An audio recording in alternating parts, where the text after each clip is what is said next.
Have you ever felt that life has really shrunk after divorce?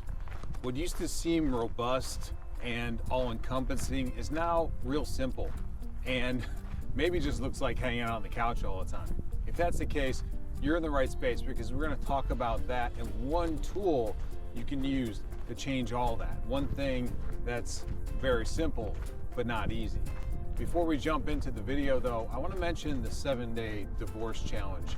It's linked below in the description. Check it out. If you're in the fog of divorce, you're not sure how to move forward, if you're stuck on that couch like we previously mentioned, this is the course to get you through, to move you forward, to give you tools to help reset the mindset that you need to get going again. It's real simple, it's straightforward, it's easy. Well, it's simple, it's not easy, for sure. But check it out if you're interested in the link below. Let's get back to the video for now though. So there's one tool I'm going to share with you today that will help you get out of that place of, well, life seeming a little too simple after divorce. And why is that?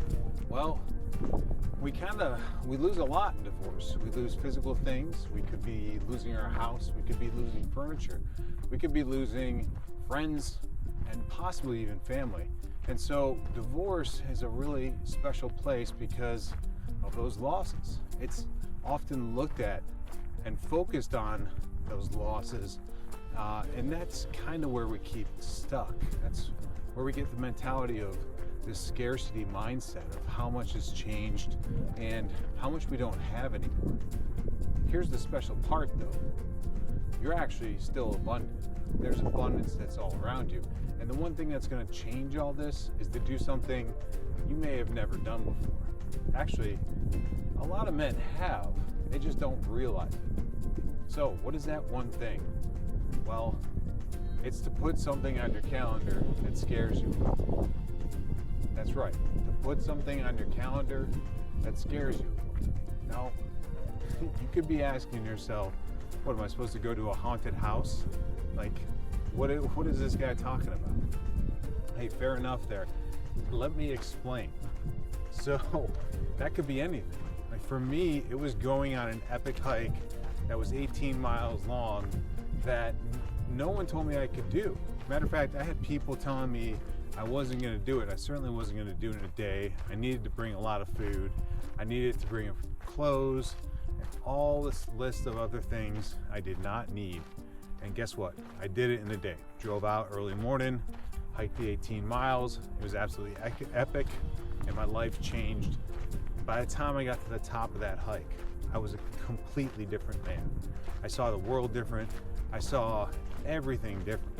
So, if you're stuck in the fog of divorce, if you are feeling the pain, if you are in a routine, if that comfort in your life has become your cage, that's a real dangerous sign. It's time, brother, it's time to put something that scares you on the calendar. Now, I recently did that again. This year, I ran my first half marathon. Now, I'd run those distances before, but never in an official format where you're tagged, where you signed up, where you committed.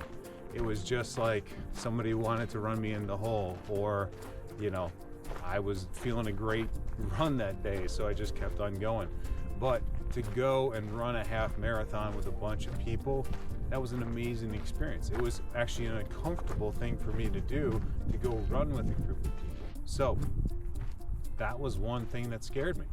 I put that on my calendar this year. That was my big ticket item to look back on the year. Now, what happened is I ran that half marathon and I thought, well, heck, there's got to be more here. And there certainly was. That was in April that I ran the half marathon. And matter of fact, last weekend, September, 5 months later, there I am running my first marathon. Now, I had never, to my knowledge, run 26.2 miles before, but there I was, 5 months later, knocking it out. And it was the best time. If you ever want to have a great time, go run a marathon. The people that you meet are incredible.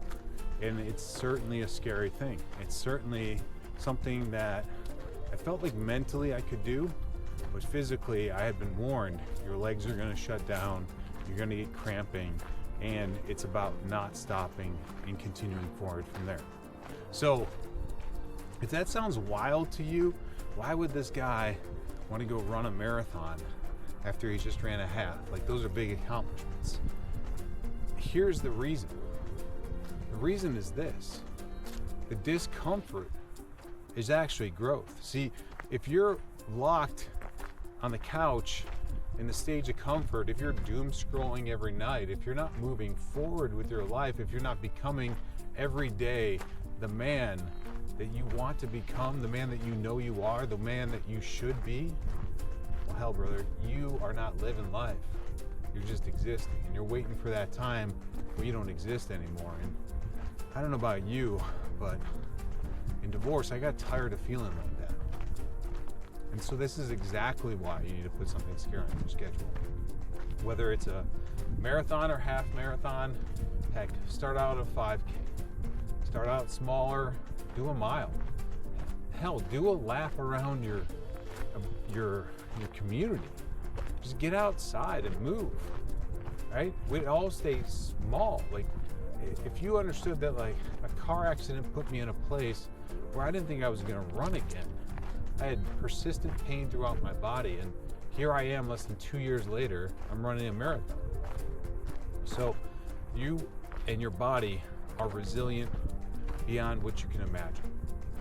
And the more that we test the resiliency of our body, the more that we find our edge and we push it, the more that we grow. Because the only time that we grow is in discomfort.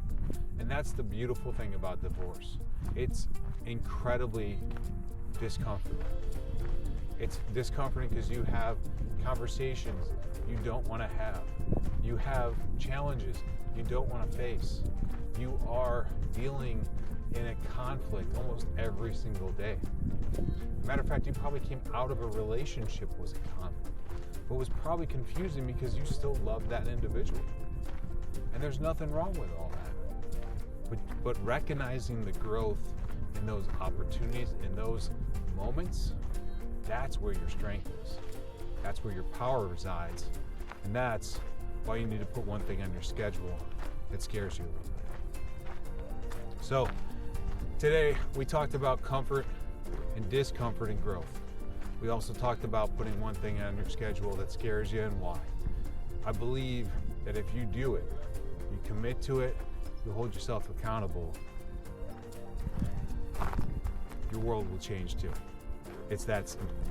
And the sooner that you put that one thing on the calendar, the sooner you become the man that you've always wanted to be, the man you know you are deep down inside.